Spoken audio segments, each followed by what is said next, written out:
Concurrent Session 2.2, Emerging Security Issues, will now begin. This session will be moderated by Dr. Lee Jung-min from the Carnegie Endowment for International Peace. Dr. Lee, the floor is yours. Thank you so much.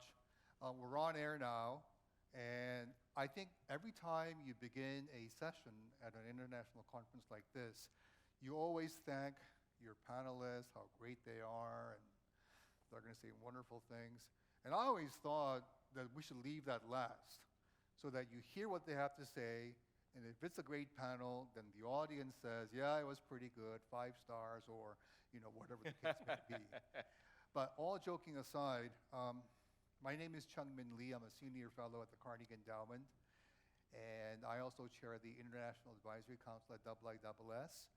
I don't know why the Asan Institute keeps on inviting me, but I guess Che Gang and Honorary Chairman Jung Mong-jun have something to do with this, but they've been old friends for a long time. And this is one of the oldest, I guess, and best running shows on critical policy issues. This is how I would like to manage this panel, with your permission. I know that all of you have prepared remarks, right? That you've been thinking over in the airplane or wherever you're from, or in your case from Asan Air Base. So, but I'll give you your 3-5 minutes so you can basically say what you want. But as you know, the theme of this session is emerging security issues, space, cyber, and new challenges. So either the organizers forgot what the new challenges were, or they expect all of you to fill in the gap. And I think personally, one of the critical issues that's facing all of us in this room and beyond is the role of drones, robots, and autonomous platforms. Because this, I think, is going to be, although I hate to use this word, it's too often used, is going to be a huge game changer. So we have a great panel, as you can see. I'm not going to read their CVs because you already have that in front of you. But briefly, from my left, we have Dr. Jean Choi. She's an energy analyst in the Office of Economic Policy Analysis and Public Diplomacy in the U.S. Department of State. And next to her, we have Mr. Michael Cunningham. He's a research fellow at the Heritage Foundation's Asia Studies program, and he focuses primarily on Chinese domestic politics and foreign policy. So we'll ask you how long Xi Jinping's going to be in power, and you have to give us a very contrite answer, right? We have Professor Peter Dean. He's a Director of Foreign Policy and Defense at the U.S. Studies Center at the University of Sydney, and he just told me that he works closely with Michael Green, who's an old friend, I'm sure, of all of us. Next to him is Dr. Diana Myers, a former fellow with the RAND Corporation. Used to work there back in '94, so welcome. And she was a nuclear issues scholar at the CSIS, and she's now at Asan Air Base working for the U.S. Air Force. Okay. And then last but not least, Dr. Yang-uk from Asan. He's a research fellow, and he is one of Korea's most, I guess, well-known experts on weapon systems. So if you see an F-35 or the KF-21, and you know what, you want to know exactly what the thrust vector is, and he's the guy to basically go to. And so this is something that I really look forward to. So what I'm going to do is I'm going to ask each of you a very quick round, and then we'll carry on. And if you have something, a 2-finger intervention, and you agree or disagree passionately with the person next to you, by all means, go ahead and criticize him or her. So we'll begin with Dr. Che. My question to you, Dr. Che, is this. You're at the State Department, right, where you are allegedly resolving all these great issues, right? And so as you look into the next 10, 15-year period, if the US-China strategic rivalry and competition is going to continue, how are you going to convince your critical allies in this region, Korea, Japan, Australia, Taiwan, et cetera, to go along with you all the time? And I'll give all of you exactly 2 minutes and then we'll also get in between questions from the audience. That's quite the question to start off with, so Yeah. thank you for that. But thank you also for saying that I am allegedly responsible for these issues, so that if any of my responses are not correct or you have problems with them, know that there are other people in the US government and in the State Department that are far more intelligent who are also working on these issues along with me. I think it's been repeated a lot already in the morning sessions, the importance of partnerships. And that's why I'm glad that you asked about that specifically. My area of research and expertise is on renewable energy supply chains, particularly critical minerals. And there's a lot of discussion about how China has become so dominant in these supply chains, and that the US and our partners have to either de-risk or decouple from Chinese supply chains. However, it's not an easy overnight solution, of course. I'm reminded by the saying, the day that you plant the seed is not the day that you eat the fruit. These things take a long time. And so the policies that we implement today will require time and cooperation and coordination with our closest allies and partners. And so in particular for critical mineral supply chains, for example, graphite, the processing of graphite, China has about 90 to 100% of the graphite processing capacity. They are dominant in lithium as well as rare earths. So it really will take time to develop these assets, to incentivize investment into these supply chains in order to have alternatives. And a great example is if you look at the 2010 experience of Japan when it was cut off from Chinese rare earth exports. Japan, that was a wake-up call for Japan. They realized that they also needed to develop alternative supply chains because their dependence on China for rare earth elements at that point was about 90%. Since then, they've dropped that dependence to 60%. But that's still a significant way to go. Their goal is in the next decade to get that dependence down to less than 50%. But this really takes a lot of time, as you can see from that example. However, I'm optimistic, though, because Japan's efforts in the rare earth sector were pretty much unilateral. They partnered with Australian companies, but for the most part, it was the Japanese government that was spearheading it, and Japan was going it alone for the most part because the rest of the world had not really come to the realization that we needed to develop alternative rare earth supply chains. So I'm very optimistic that in this next phase ahead, with close coordination and cooperation with our allies, including Japan, that the time horizon for these alternative supply chain development will not be quite as long. Okay. Well, I'll come back to you with some other questions, but thank you so much for that. Michael, you're from the Heritage Foundation, and I know that you don't work for Donald Trump, but let's assume for a second that he wins in November 24, as many people in this room may think.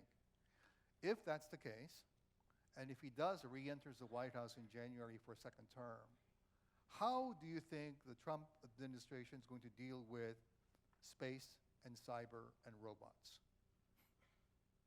Wow. Will there be will there be continuity with the Biden administration, do you think? Or will there be an entirely new focus on these subjects? Yeah. Well, so wow, 2 minutes, huh?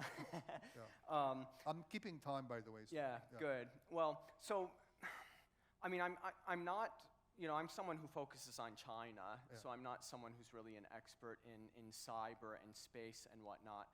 I would point out that the Space Force was a creation of Donald Trump. I would also point out that, as you said, I can't speak for him, and I don't know anyone who can. Nobody really knows what his policies would be. It's something he doesn't really talk about, even with those who are in the position to have conversations with him. What I would say, though, is that it's really going to depend, his policies in general are probably mostly going to depend on who his top advisors happen to be and who he has in these key positions that will be formulating these policies. I would not expect too much deviation really from the Biden administration, as was discussed in the panel this morning. Actually, probably more continuity than deviation as far as these issues that are critical to U.S. national security. So that yeah, I'll stop there. Okay, thank you. Peter Dean, you're from Uni Sydney, and so as the representative of Down Under, I have to ask you this. You have AUKUS, you've got many things on your plate. Do you believe that Australia is going to become a critical national security technology partner of the US and other allies? And what type of plan do you have, the Australian government, to make sure that this really happens? Oh, look, I think we do. Australia's in a position now, or it's positioning itself to be a critical player. AUKUS is a really key part of that.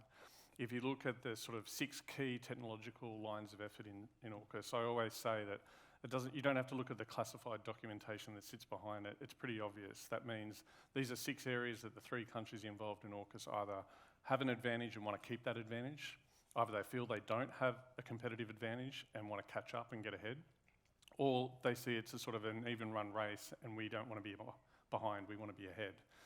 And AUKUS is fundamentally a technology sharing pact. We do bring critical capabilities, so I would point to, and we're not great sometimes at naming things down under. We have Ghost Bat and Ghost Shark. So that is our autonomous aircraft and our autonomous underwater system. These are really advanced, world-leading technologies that we're cooperating with the United States. And I think it falls back in Australia in particular on our university sector. So most of our research and development in Australia, the vast bulk of it is done in our university sector. And for a relatively small country, or a 13th largest country in the world, we have a significant number of universities that are in the top 100 in the world and provide a particularly high-end, cutting-edge technology area. And that's why, the United States and the Great Britain want to collaborate with us on AUKUS. Now, I also will say, we put our hand up and said we want conventionally armed nuclear-powered submarines. So this is in Australia's direct interest, but it's also in the United States' direct interest to build alliance capacity amongst partners. That's the fundamental basis of US strategy, and of course, majorly beneficial to the United Kingdom as well. And when you look at Pillar 1 of AUKUS, the submarine capability, they're theatre agnostic. Submarines move. So they're not all about the Indo-Pacific. For the UK, they're just as important about what's happening in the Euro-Atlantic theatre as well. So this is a really critical part, and it comes down to the relationship for Australia about our security policy. Australia for a long time was worried about our capability edge from a military point of view. In the current strategic circumstances we're facing, we're really concerned about that. So AUKUS is an attempt to ensure that we have asymmetric capability edges in really key technology areas as a way that Australia can contribute to our own deterrence efforts, but collective deterrence as well. So it's a really critical indicator, and the significant investment that's going into it by Australia. AUKUS is so big in Australia, and it's bipartisanly supported on both sides of politics. It is so big that it's one of these no-fail public policy decisions. We will continue to invest in it and continue to work away with it because it's so critical to we see the future of our security environment, but also our strategy is based on an allies and partners basis as well. Okay. Thank you. Diana, since you're in the intel business, and as someone in the intel business, obviously you cannot say exactly what you're doing, but to the extent that you can you let us know, I think one of the critical issues that I see as an ally, the ROK, is that the level of trust has really gone up. But that depends on which government is in power as well. But the times requires trust amongst allies on intel as never before, right? Whether it's on cyber, on space, on robotics, on critical materials, and the list goes on.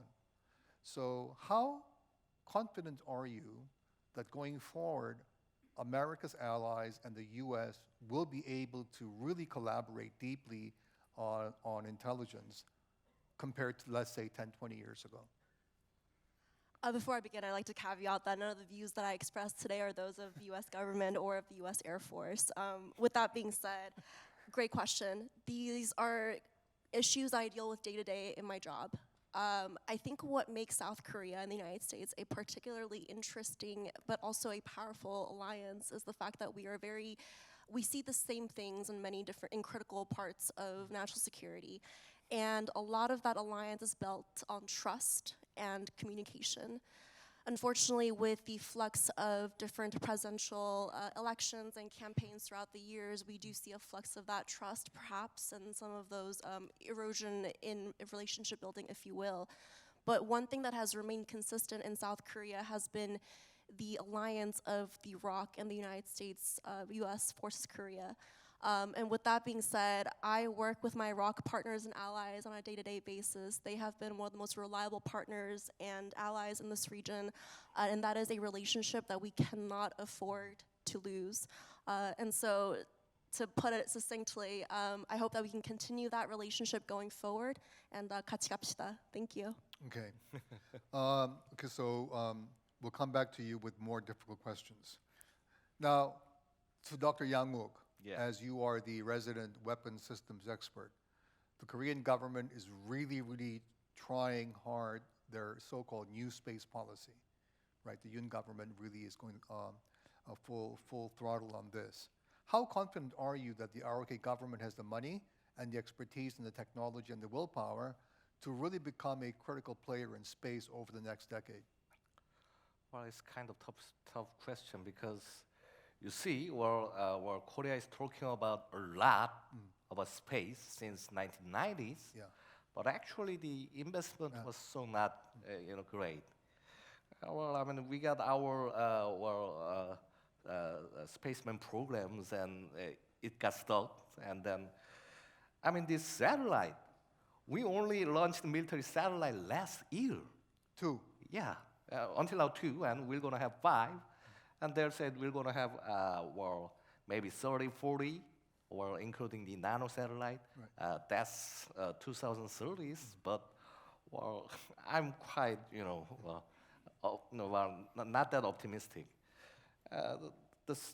But the things like this, well, our priority was to build much more strike weapons. Yeah, but since North Korea is, well, I mean, they are evolving their missile from Scud to, Iskander kind of things. So, I mean, at some point we realize that now, well, we don't have an eye in the sky.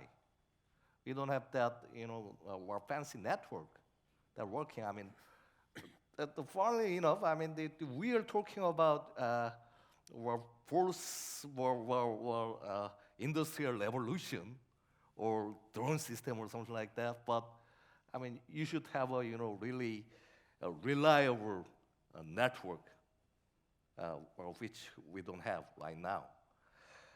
So I mean, it seems that the military, government, they realized these facts around 2020.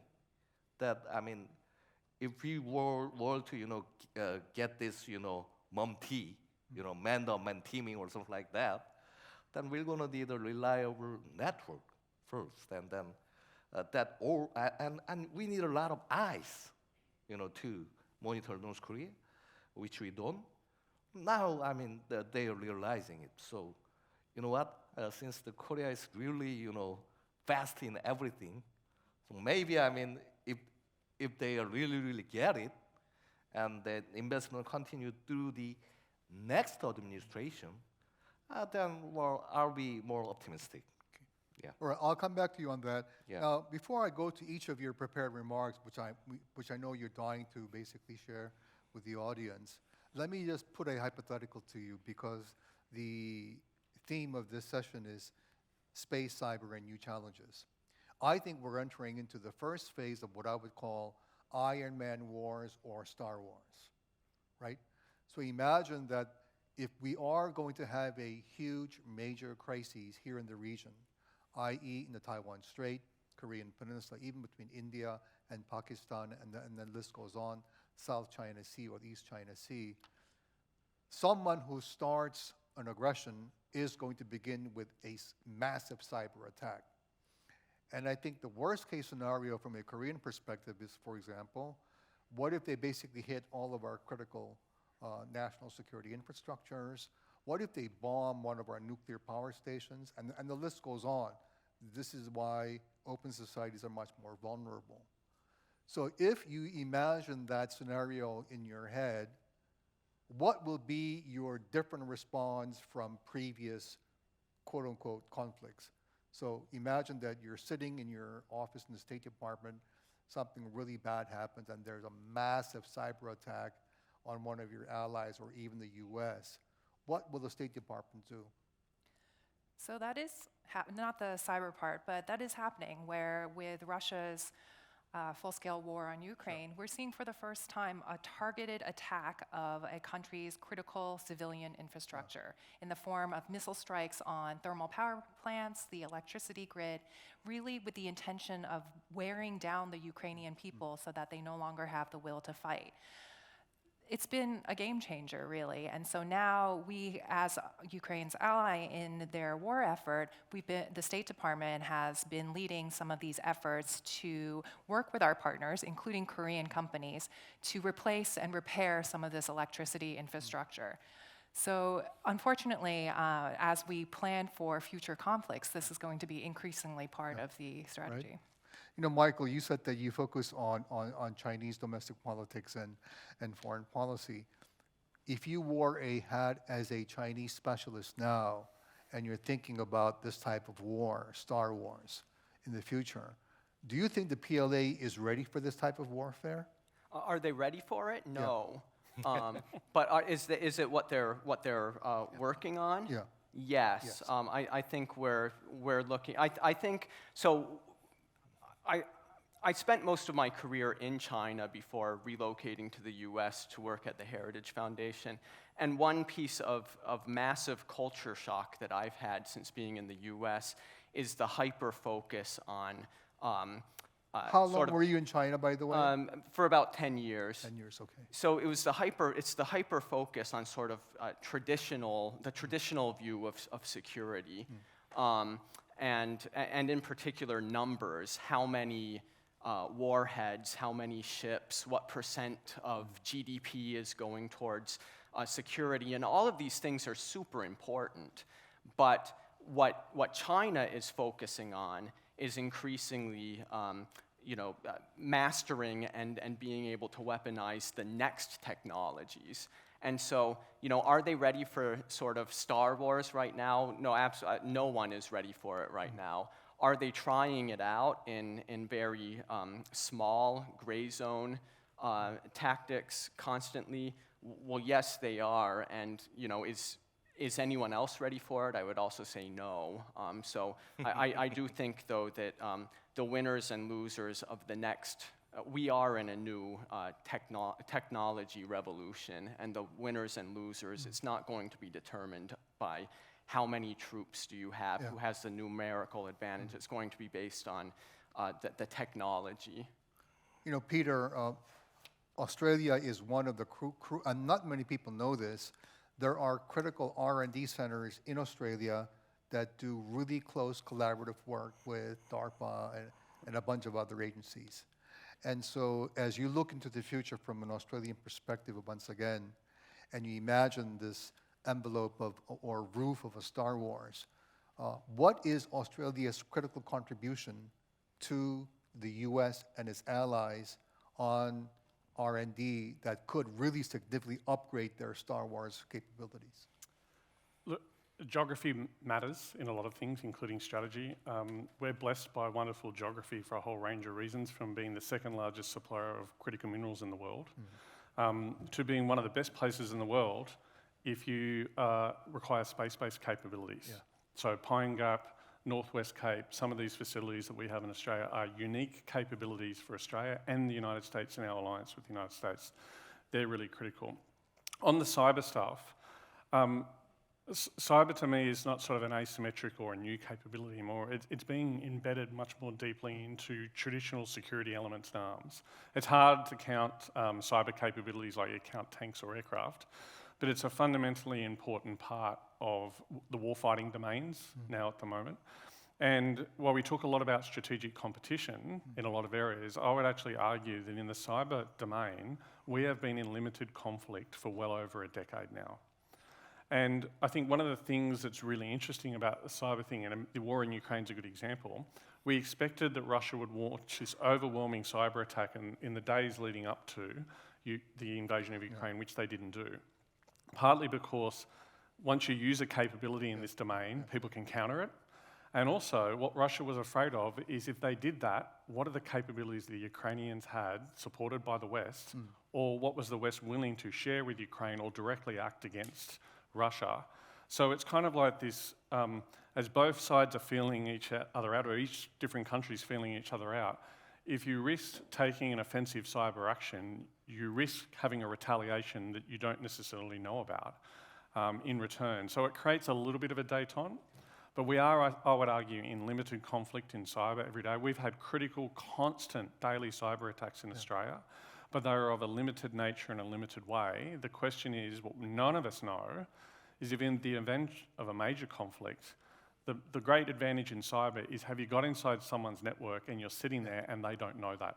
And we won't know that, the Chinese won't know that, the Russians won't know that, and the North Koreans won't know that until it escalates to a particular level that's high.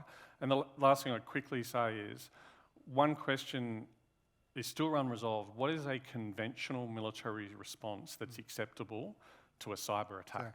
No one knows the answer. What's the proportional response in the use of a conventional weapon response to a cyber attack? That's a really long question. Okay. Well, we expect you to answer that before the session is over. So, Diana, turning again to an Intel issue, we've had Five Eyes for the last 50 years plus. So it's the Americans, Canadians, Brits, Australians, and friends from New Zealand, right? But Japan is a near Five Eye. It's one of the close partners. Korea does cooperate, but not as fully as the Japanese, as far as I know. Don't you think it's time for a new Five Eye system or an upgraded Five Eye system in this new era of AI? I couldn't agree with you more. On that front, there has been talks of Seven Eyes moving towards a more security cooperative environment where intelligence sharing is a little bit more freer among South Korea, Japan, and the United States. A lot of this, unfortunately, cannot be done without the contributions and, of course, the push of the administration who's in power at the time. Sure. And with the most recent election in South Korea in April, I'm not certain if that is, in fact, the push that South Korea be moving towards in the next year. What I can say, though, is from a day-to-day perspective, from intelligence sharing, from cooperating with our partners and allies on this front, it's about doing what you can within the limitations that you're given to still show your partners and allies that you are in this fight together, no matter what that may be. And then also just hoping for the administration to push for those Seven Eye agreements in the future. Okay. Dr. Young, a couple days ago, the Korean press reported that the North Koreans hacked our Supreme Court, and they took, over the last couple of years, 2 terabytes of information. This is just something that came out in the news cycle a couple days ago. Even though I'm sure as we speak, they are doing hacking at virtually all places. As I was preparing for this session, I was reminded by someone who said, there are 3 types of companies in the age of cyber. Number 1, those companies who are hacked by China and North Korea. Number 2, companies that are hacked by China and North Korea, but they don't know it. And number 3, companies that will be hacked by China and North Korea in the future. Yeah. So my question to you is, we are always so proud of the fact that we're one of the most wired nations on the planet. Well, if you flip that around, we're also then the most vulnerable. Yeah. So what are we doing, the ROK, to make sure that we are resilient on the cyber front because we're getting hacked all the time? There are saying, famous saying in Korean that, well, every Korean people had our own identification number, right? Well, we call that those numbers are Chinese public good. Yeah, it was so widely spread. The thing is that, this resilience in cybersecurity, well, actually it depends upon everyone, everyone. Because, you cannot, take care of your personal computer, your smartphone. So, well, it's actually, up to you But still, I mean, I think that we are so we're vulnerable. Well, I mean, that's why I use iPhone instead of Android. But I mean, it will be hacked already, well, in some day. But still, I mean, this is a really big problem. You know that even the South Korean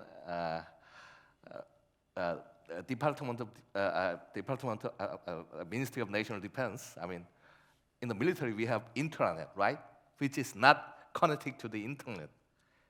It was hacked by North Korean. I mean, those kind of things do happen. So, well, I don't know. Well, I just said that. I mean, you have to be careful. I mean, but the thing is that every person, every people, who's on the internet, should aware. You are the potential target, and we're gonna need much more reliable source of kind of security tools or something like that. Well, but otherwise, we are just relying our own luck. So you're saying the government is not doing as much as they should? Yes and no. Well, actually, what I told you is all about cost. Yeah, if you can build up the security, but costs gotta go up and up, and if you're gonna have something like that military grade, cipher machine, then the cost gonna go up also. So this is about the risk versus cost. That kind of thing. Which is One of the big things that's coming up is, of course, quantum technology and encryption. But that's another point. Yeah, that's another point. So what I really want to do now is give each of you your prepared remarks. But I don't want you to read from your paper, but give us a gist of what you really think are the most critical issues. Then I'll open it to the floor so that we'll get questions to the panelists, and then we'll continue. So please go ahead. Thank you. So I think I'm a little bit of an outlier, not only in this session, but at this plenum, because the emerging security area that I focus on is energy security. And traditional. You are not an outlier. I guarantee you that, for example, if you take all the clouds on the planet, without energy, they're totally useless. That's true. The issues are all connected. Right. Of course. Yeah. But in particular, what I have been focused on recently is renewable energy supply chains, as well as the resource security for critical minerals, many of which are the key inputs for a lot of these renewable energy technologies, including wind, solar, and even batteries and electric vehicles. There's an increasing amount of competition over these resources, and then there's also growing concern that the geographic concentration of these supply chains is posing an inherent risk. This risk, these supply chains, because they're dominated by one or a few small players, small number of players, is vulnerable to disruption, and that disruption can be intentional or otherwise. It could come in the form of a natural disaster, for example. In order to mitigate some of these risks, I think governments are responding through a mixture of policies, including, unfortunately, protectionist trade policies. And luckily, I won't have to spend too much time on that, because I know that there's a concurrent session that is discussing this tension between protectionism and free trade. But the second broad set of policies is industrial policies, which I had a conversation earlier with someone that they were remarking that industrial policy used to be rather taboo in the West, and now we've wholeheartedly embraced it with the examples of, for example, the United States' Inflation Reduction Act, the IRA, the CHIPS Act, the European Union's Net Zero Industrial Act, and of course you have the OG China's Made in China policy, and here in Korea you've had decades of green growth strategies. A lot of these policies are going to take time to be implemented, as I mentioned. So there's going to be a great deal of collaboration and coordination that's necessary so that there's not wasted investment. But I'm looking forward to seeing how these policies will address these future security challenges. Great. Michael? Yeah, thank you. I'm the real outlier. I'm not even a security guy, but I think when I look at the future, I guess the other challenges Right. that we're talking about, it's the gray zone. And I think there's a recognition that this is an issue, but I don't think it takes it's not front and center in the eyes of strategists. Michael, could you quickly yeah. define what you mean by gray zone? Yeah, exactly. So it's pretty much just actions that are short of war, but that go way beyond sort of the regular diplomacy and economic tactics. So I'll share a few examples. One, cyber attacks. We've been talking a little bit about that. And I'm not only talking about sort of the prelude to a major war. I think I totally agree that if, in the prelude to a major great power conflict, there would be a massive cyber attack. But what I'm referring to more than that is just the low-level, small-scale attacks that cause you to constantly have to react, and that costs a lot of money. Absolutely. It takes a lot of manpower, and you have to constantly you're constantly on the defensive because you're constantly being targeted. Disinformation campaigns to sway elections, to just further divisions in society. Through new AI tools, deepfake technology, there's a lot you can do to really mess up societies in the countries that you fear or that you want to affect. Economic leverage to bully other countries, nonviolent incursions into other countries' territory or into disputed regions, use of proxies to carry out attacks. These are all things that we have seen and we continue to see essentially on a daily basis. And it's very hard to confront for some of the reasons that have been already addressed. What is the proper response to a cyber attack, for example? But I guess three reasons that they're really hard to confront. One is that they're just so inexpensive to carry out, but that they cost quite a bit to be constantly confronting. Case in point, how many Chinese so-called weather balloons that cost at most a couple $1,000s can the US afford to shoot down with missiles that cost $500,000 apiece? China can send a lot of weather balloons across US territory, and we do see them doing that in Taiwan, for example. They're often very hard, the second point, it's often very hard to prove who is responsible. A case in point, Matsu, some offshore islands administered by Taiwan, had their internet cables cut last year. They were without internet, I believe, for about 50 days. The belief is that it was Chinese vessels that did that. But even if you can prove that it was Chinese ships that cut them, can you prove that the Chinese government was behind it? Well, no, you really can't. And then third, that these tactics are not considered acts of war. And so how do you respond? If you do respond aggressively in the military sense, then you are the aggressive party. Right. You're the one that started the war. And that's how it's going to go down in history, and that's how the international community is going to see it. Whereas, what is the appropriate response? And so just four pieces of advice, and these are not the answers. I mean, definitively. I do not know definitively what the answers are, but at least focus. We need to focus on these issues in military planning a lot more than we are now. As I said, the focus tends to be on numerical issues, which are super important, but I don't see a focus on this when I talk to people in Washington, beyond those that are specifically researching these.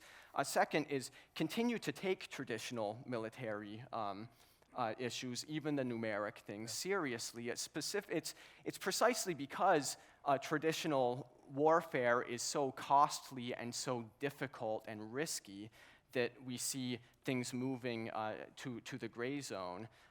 Third, we have to really draw lines and stick to them. If we watch a country, for example, build unmanned islands in disputed territory, and we don't physically chase them away, and we let them do that, then guess what? The only way to remove that territory from them now is to start a war. And then fourth, I would just say, we have to find ways, and this is, I think, the hardest. This is where I really don't have any of the answers, but develop rules and norms for gray zone activity. Similar to, we have rules and norms about traditional warfare. What are war crimes? How do you define that? What are the appropriate sanctions to be taken? And we don't really have that with regards to gray zone warfare right now. Well, thank you. But before I turn to Peter, it just reminded me, I'm sure our Japanese friends know him. Noboru Yamaguchi is an old friend of ours from Japan, in the Self-Defense Force. And he said something about red lines that I've always quoted. He said, Chung-min, we have crossed the red line so many times, we've made red carpets. I think it's very, very true. So I agree, we should have red lines or blue lines or whatever lines, but unless you are able and willing to really put where your money, where your mouth is, then that line's going to be, not all that effective. But I agree totally with you. Peter. Yeah, well, that's a nice segue into what I wanted to talk about, was sort of the intersection of these new areas. So in cyber, in space, energy security, AI, quantum computing, hypersonics, etc. And I will call out the nice introduction video we had this morning had a hypersonic weapon in it. That's from a Brisbane company in Queensland in Australia, who was actually, so it was nice to see Asan have that up there. And the intersection of those things with traditional security concerns. So if you look at Australia and the United States and their strategy in the region, Japan as well is focused on deterrence and deterrence by denial. And if we listen to Kurt Campbell this morning, that's fundamentally based on an allies and partners approach, a lattice work, he said, of alliances. And as the First Minister from Korea said this morning, it's about protection of the rules-based international order or global order, of which many areas, as we were just discussing, don't have rules, which makes it a little bit more difficult. And this is all happening in this era of strategic competition I mentioned. So I think there's an old concept that's really coming back to the fore, particularly reinforced by the war in Ukraine, which is about national resilience. National resilience is really key in a lot of these areas, and adapting existing structures and formats to adapt for these new technologies. So I'll just give an example from the Australian Defence Strategy, which I was very lucky enough to work on, was a principal author of about 12 months or so ago. We moved the Australian Defence Force from a joint force to what we now call an integrated force. Why? Because we're moving from 3 services, Army, Navy and Air Force, to 5 warfighting domains, which is land, sea, air, cyber and space. It's about bringing those new emerging capabilities into understanding how they are critical enablers and critical capabilities for modern traditional defence elements as well. Cyber is really key, more broadly, to national resilience. The private sector, as well as government sector, is just as important, and the dependencies and interactions between the two is really key. Also is the development of offensive cyber capabilities and adjusting the way we respond to it. So one of the things our government has done is it's very hard to attribute cyber attacks, but where we can, we've been very clear about attribution, publicly attributing now, and making it very clear to those people that we have offensive cyber capabilities and you will be targeted if you target us. So not just being in a purely defensive posture in relation to this. Cyber is, I think, really important because it's the new global commons. And it's really low-cost entry point to get into the global commons, and it's a really low-cost entry point to do disruption. And disruption, as we see, can cause major problems as well. And responding to that is some old ways of doing things, changing our laws, changing our governmental structures, all requires, which in the West we've been particularly slow at doing, I'd say. And there are some traditional areas of social organisation and laws that we really need to do, but there's got to be investment. If you want to build national resilience, and in deterrence, if you look particularly at deterrence by denial, a key element of that is resilience. The more resilient you are, the more able you bounce back from disruption, the harder the target you are, the greater your deterrence levels. And in places like cyber and space, this is really critical. And this is where partners are also more important. Australia hasn't launched a satellite into space of its own. I say this that our cousins in New Zealand already have, and I always say to everyone, if New Zealand can do it, anyone can do it. Just that they're a small country, they're a very good country, but they're small. But a better way to do that then is by partnering with other countries, getting into their conglomeration of low satellites and things like that. Because as you contribute to that, you're contributing to resilience not for yourself, but also for your partner as well, and redundancy, which is really critical and important. I've already mentioned AUKUS, so I won't go over that again, but if you look at the 6 tech areas of that, really important, but there's 2 other areas. Innovation, so how do we partner in innovation, and information sharing, which we mentioned. While I was doing our Defence Strategic Review, we went around to a lot of our partners and allies and had conversations, and one of the key partners that we were sitting there talking to, it was pointed out to us that all their talking notes to us were stamped that they actually weren't allowed to talk to us about it because of their security classification system wouldn't actually allow them to talk to us about their talking notes. I mean, ridiculous things like this, we've got to break down barriers, because the question is, what is the risk of sharing that information from an information security point of view versus the risk of not sharing that from a strategic and partnership point of view? On Five Eyes, just to mention that quickly, and AUKUS as well. So there's been a lot of talk about Japan's potential involvement in AUKUS, Korea's potential involvement. Pillar 2. The Canadians have been putting their hands up, the Kiwis have been putting their hands up. One of the reasons AUKUS has been able to work the way it is because of the information security sharing based on Five Eyes. The AUKUS countries have indicated their willingness for Japan, for instance, to be involved. But domestic capabilities in security are the fundamental foundation to having any type of access for any other country to AUKUS. Now that might be easier for Canada and New Zealand as Five Eyes partners, but that I think will be the #1 thing that the AUKUS countries will look at if they're looking at partnerships in the new countries. Can you protect whatever secrets we are going to share with you? Because that's the overriding importance about those things. Out of all of this comes some old areas I want to very quickly end on. Defence industrial-based development and collaboration and cooperation, secure supply chains, energy security. I live in one of the most energy-dependent countries in the world on fuel. We import 95 to 98% of it, and our fuel reserve stock holdings are held in Texas, which is a long way away, right? Things that keep me up at night, that is one of the #1 key things as an Australian that keeps me up at night. Strategic commodities, we talked about critical minerals and sea lines of supply. Undersea cables that have been mentioned are critical. Most people in my country and a lot of other countries don't realise the majority of their internet does not come from a satellite. It comes through an undersea cable. If you add the amount of trade by sea and undersea cables together, you're racking up 98 to 99% of global trade moves under the ocean or on top of the ocean. So the security of those elements are really critical. And how technology overlays this, because we saw what the Houthis can do with a few drones and anti-ship missiles at a low cost to reroute shipping in the Red Sea, and we're yet to come up with an asymmetric response to that because we're firing multi-million-dollar missiles at $30,000 drones, and that is not a good return on investment over a long period of time. And the United States fired off a year's worth of Tomahawk missiles in a week addressing that thing. That is not both a cost or a domestic defence industrial return on investment. We've got to use technology to solve some of these other technology issues. Diana? I think the themes that I've heard so far in this conference is how do you compete in a constant competition conflict continuum when you're toggling different policies throughout the spectrum, short of an all-out war, but ensuring that deterrence is being ensured at every level of that continuum. 2 things come to mind. What Michael alluded to earlier, gray zone operations. The thing that really keeps me up at night are non-kinetic effects that we're experiencing on a day-to-day basis, contested information environment, the ability for nations, for malicious actors, for non-aligned actors even, to really challenge the way that we receive and process information in a very wired generation.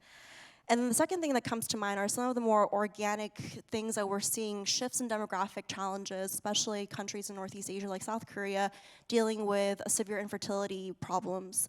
How does that challenge conscription rates going forward and then defense writ large for South Korea? And then amidst all this, I challenge the audience and our policymakers to think about how do you responsibly, as a nation that embodies democracy and freedom, responsibly compete in this environment. I can think of very Orwellian, totalitarian ways to sort of come at policy recommendations for these problems. However, we are not that. And that puts us in maybe a more complicated situation in terms of dealing with these complexities in ways that are more responsible and ethical. But these are these are challenges that require creative policy solutions. We have seen the United States compartmentalize censorship, if you will, of certain types of speeches on social media, or censorship altogether by banning certain platforms in the next year. And I think that this can easily snowball into conversation about limitations of free speech and what that means for democratic nations all around the world.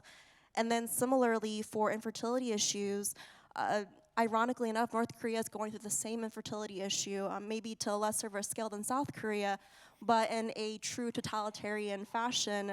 Kim Jong-un is encouraging mothers to give more birth, also prohibiting access to contraceptives and other reproductive health cares for the mothers in North Korea.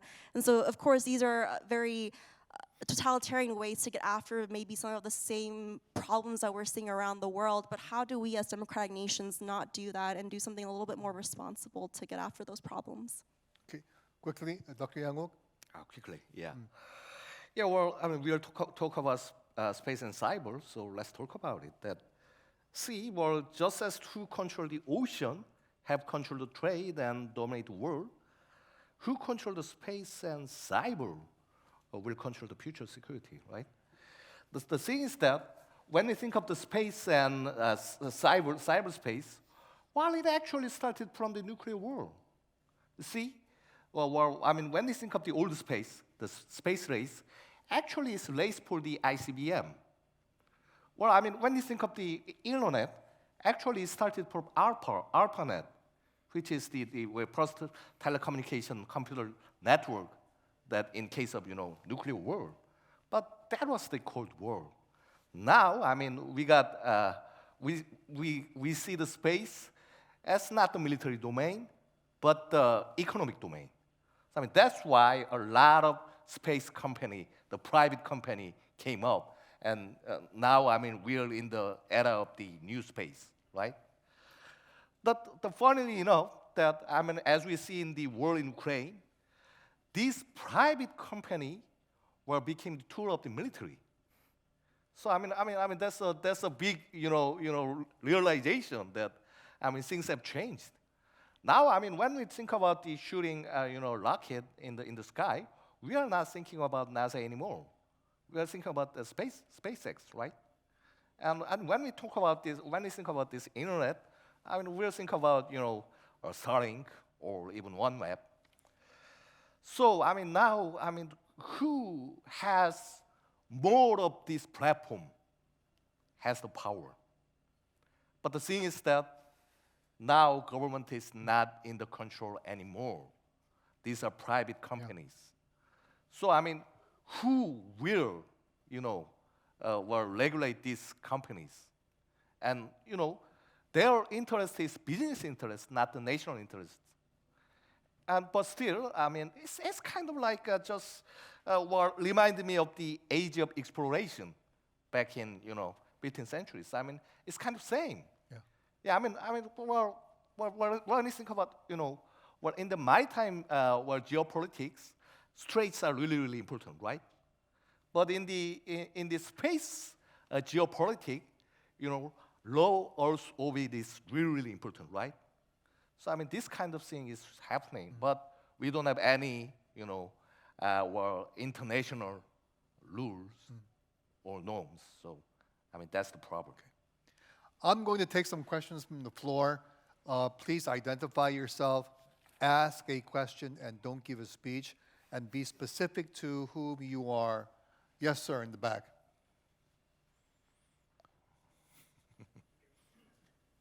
My name is Sang-Min Shim. I'm a professor at the KAIST Graduate School of Green Growth and Sustainability. My question is going to Dr. Jean Choi. She mentions the importance of the critical mineral supply chain resilience. But what I figured to be the case, at least in this current situation, is that China has monopolized their refining facilities. Not just because they are so concerned about these mineral security, but they were so focused upon not caring too much about the environmental degradation. And if we try to rebuild our the critical mineral or the supply chain lines, that would translate into more environmental degradation in our neighborhood, So, including. your question, please. Right. Yes. Can the United States as well as Australia be ready to bear with the more environmental degradation in these rehabilitation efforts? Thank you. Thank you. We'll take a couple more, and then we'll go back to the panel. Yes, sir. Thanks. Andrew Salmon, Washington Times. Question for Peter Dean. You referenced Ghost Shark, which has recently come into the public. We've seen it, it's operating. Russia is operating Poseidon. I think the North Koreans seem to be operating Hail and so on and so forth. Do these technologies not invalidate manned nuclear submarines in the future? But and a wider question, as we're seeing in Ukraine, the traditional warfighting platforms, jet aircraft, armored fighting vehicles, and especially naval ships are really not performing up to par. Should we start thinking beyond the current portfolio of warfighting platforms? Thanks. Can we take one question from that side of the audience? Any questions? No? So this is the interested audience. Sleepy, disinterested audience. So anyway, so we have Sue. I'm sure Sue Miter, you always have a question. Mike is coming to you. I actually have a very specific question about expanding the Five Eyes thing, and you said maybe Seven Eyes. But what would be an argument against it? Because what about Germany? What about India? Wouldn't there be the Nine Eyes? Yeah. So just maybe a little. Thank you. Coming from a former CIA analyst, very good question. All right. So we had 3 specific questions. So please, Jean. That is a great question, so thank you for that. I would like to reject that it's a dichotomy of having to choose between environmental degradation and being able to build out some of these refining capacities. You're right to point out that China was able to achieve its current dominance in a lot of these, in that part of the supply chain, because they had more lax environmental and labor regulations and standards. But I think there is space for the US and Australia and others to cooperate around more green standards. I know that there are a lot of countries that want to partner with Australia in particular because of their technological advancement in green smelting technologies, for example. If you look at the European Union's carbon border adjustment mechanism, there's this recognition that countries that want to buy these technologies are expecting higher standards, that some of the dirtier technologies that use a lot of dirty coal-powered energy for the smelting, or the open pit mining and the degradation that occurs because of that is not acceptable, and that in the energy transition there's a potential to choose another way. Thank you. Peter? Yeah, having spent a career looking at how militaries adapt and innovate and integrate technology, I have to say I don't really accept sort of the premise of the way you laid that out. If you look at the underwater domain, it's a very big hedge to say these new technologies are going to replace traditional submarines, particularly by the very physics of the way the underwater environment works. One of the benefits of a nuclear-powered submarine is it has unlimited power in it to to power sensors and autonomous systems. These autonomous systems will only be so autonomous for certain types of missions and will only be capable of so many things. I think we're nowhere near yet from the scientists I talk to, etc., about that we're in the realm of replacing conventional submarines or nuclear-powered submarines and the traditional submarine by this type of technology. They are an adjunct. This is about what we see as sustaining innovation, so constantly evolving an existing technology by adding new things to it. You see that happening in the war in Ukraine. For the beginning of the war there, everyone was saying, well, armoured vehicles are gone because of any armour weapons. Well, if you looked at the way the Russians used their armoured vehicles, was tactics out of date in the 1930s that still didn't work. What we're seeing now is a global demand for armoured vehicles that is unprecedented. South Korea exporting them to Poland. Australians buying South Korean infantry fighting vehicles. Australians having a German Rheinmetall factory for our army that is now exporting vehicles back to Germany because Germany can't get enough on the global demand and supply chain. The demand for conventional artillery is rapidly expanding, surface-to-air missile systems. Drones, satellites, these are all being adjuncts that are being melded into that combined arms system that is evolving the way we do it, but it's not radical disruptive innovation. It doesn't mean that armoured vehicles have gone away. On the Navy side of things, very quickly, if you're relying on the Russian Navy, you're a zero exemplar.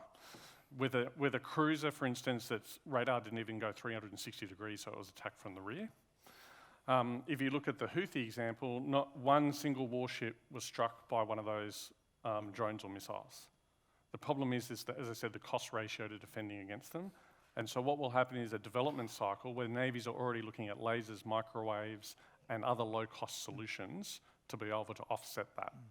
And I think a lot of people make an analogy in the region, particularly in Australia, about the 30s, about we're in this sort of, end of 10 years of warning time, the potential of major conflicts. It's just geopolitical analysis.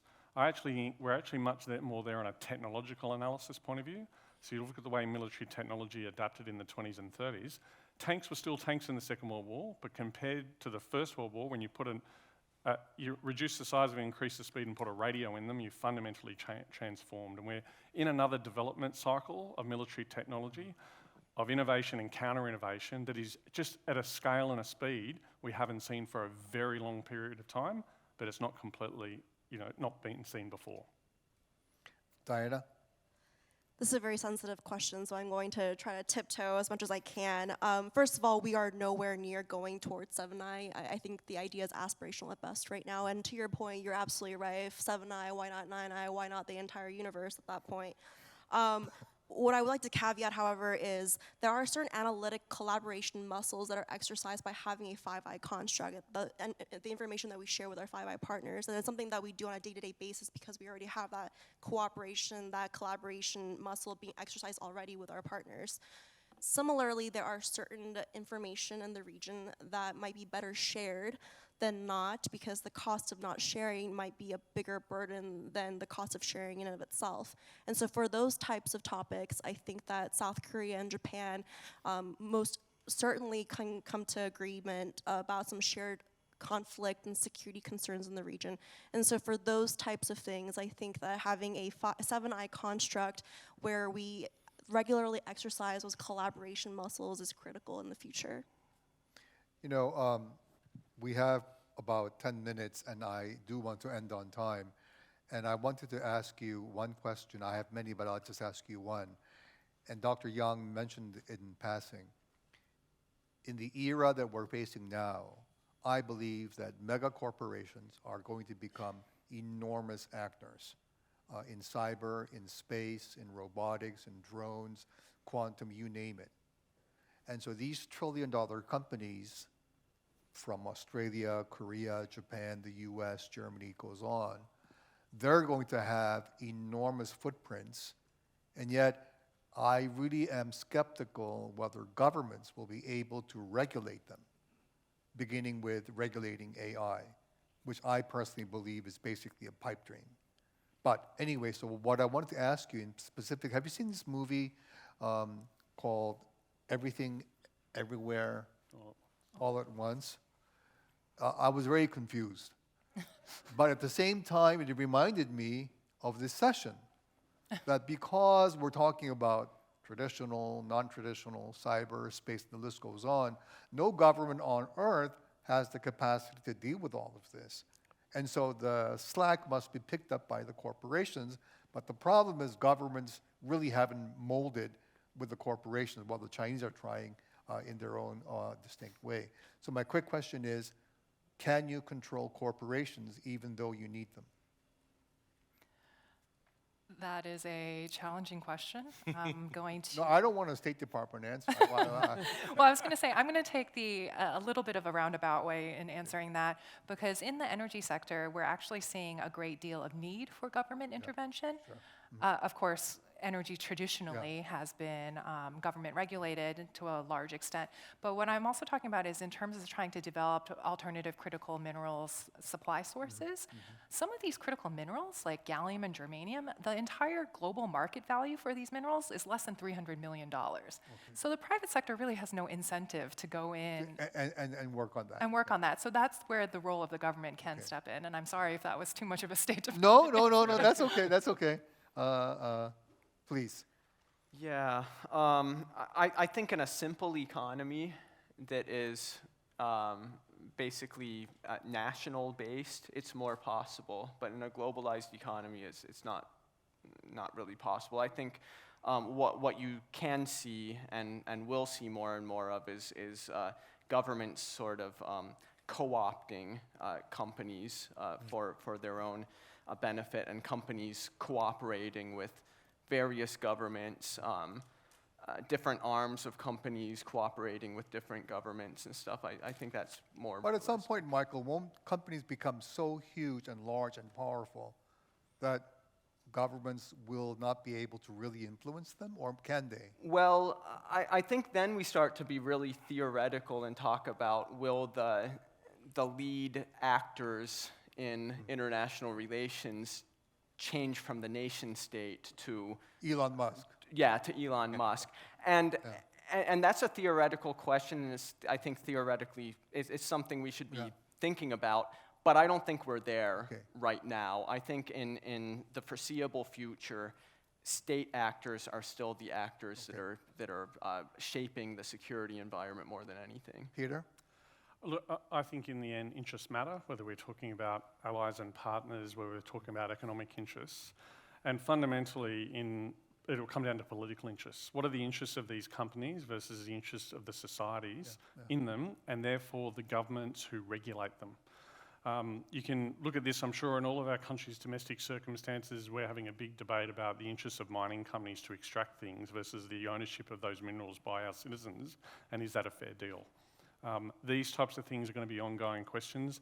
The answers are always political, and in democracies, the politicians will look at these from an interest point of view around what the society is saying versus what the companies are saying, and they'll exert their political power to regulate those companies in the way. And I think we're also seeing it in a broader way.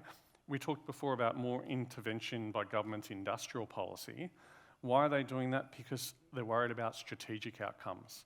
Why is the United States building chip plants in the middle of America again? Because they're worried about the strategic ramifications of not doing that. That will also drive some companies' behaviour. And so the regulations will be key to that. One thing I really just want to drop onto like a dead cat onto the discussion is workforce. In these high-tech workforces, cyber for instance, we had this massive expansion of our cyber program in Australia, and finding the 2,000 extra cyber workers is proving next to impossible, because the time it takes to get security clearances, and do people want to work in the private sector, where in fact much of the technology and cutting-edge technology is not in government anymore, and they're also paying a lot more money. So we're going to have to balance out the demands for these high-tech workforces between the companies and between the state institutions of parts, defence forces, security agencies, which I know is, and it's not just an Australian problem. I speak to my colleagues at AUKUS. It's a problem in all three of those countries.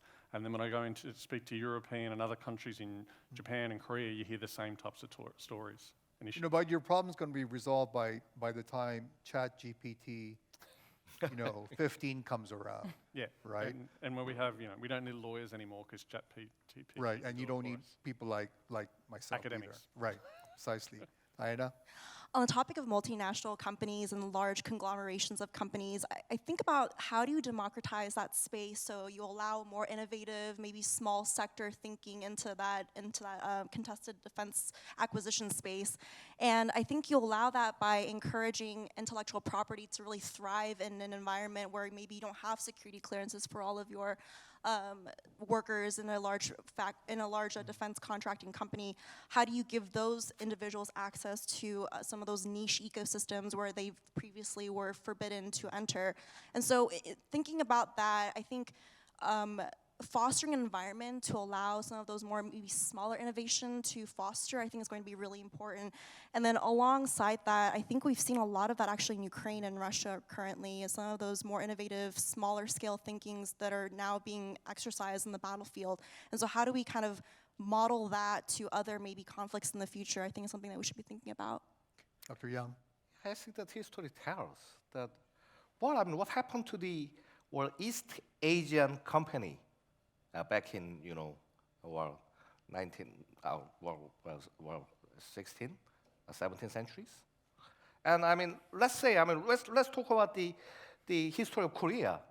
Because the Korea, we don't have any industry until the 60s.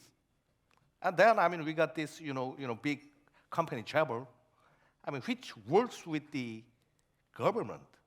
So I think that, that's what's happening because, let's China. Actually, they have a lot of company, but actually they are kind of work with the government. So I think that, it's not what we regulate. Actually, we are working together. So maybe in those process, some will survive or some will perish. But I think that, it's not just about regulation. Yeah. As we draw to a close, I just want to make one final comment. And I think in the emerging AI and quantum era, what I really worry about is that government leaders will have no clue what they're talking about. Presidents, prime ministers, their chief of staff, even their scientific advisor will only be an expert in that particular domain. And yet he or she will make momentous decisions affecting all our lives.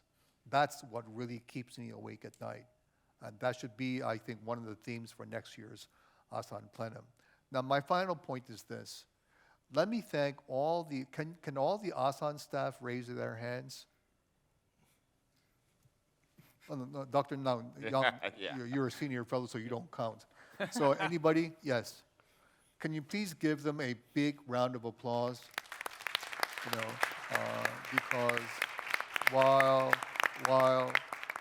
the panelists and the chair and others get all the accolades, 99% of the work is being done by staff of the Asan Institute. So, as I said, the hallmark of a good chair is you end on time. So I'm ending 2 minutes before. So let me thank all of our great audience on this side, on that side as well. But thank you all for this great session, and we hope to see you back in Seoul soon. Thank you. Thank you.